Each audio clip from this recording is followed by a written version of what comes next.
Taliban fighters have edged closer to the Afghan capital Kabul, as their rapid advance shows no sign of slowing.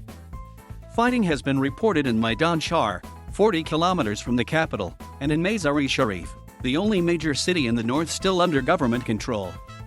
Afghan President Ashraf Ghani says he is holding intensive talks with regional and international allies. More than 250,000 people have been displaced by the violence.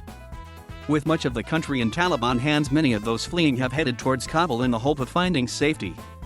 Women in areas captured by the Taliban described being forced to wear burqas, and the militants are also reported to have beaten and lashed people for breaking social rules.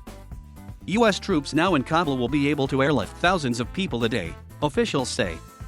Around 600 British troops are due to arrive in the city this weekend to help with the withdrawal of UK citizens. They will also assist the relocation of Afghans who helped British forces and now risk reprisals from the Taliban. Other Western countries are now scrambling to evacuate their nationals, scaling back their presence in Afghanistan and in some cases closing their embassies altogether. A number of cities have negotiated surrenders with the Taliban as resistance from government forces crumbles. However, there is no sign of that happening in Kabul. The capitals of two more provinces, Paktika and Kunar, fell to the militants on Saturday.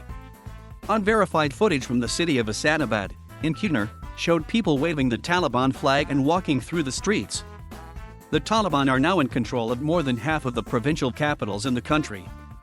In a pre-recorded TV address on Saturday, Mr. Ghani said a top priority was the remobilization of the Afghan armed forces to prevent further destruction and displacement of people.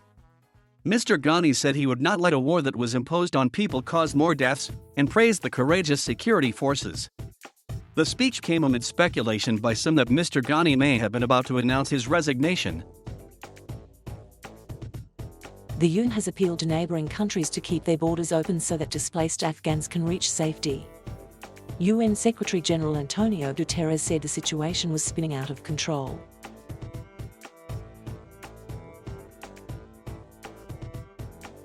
Thank you for watching. Please subscribe.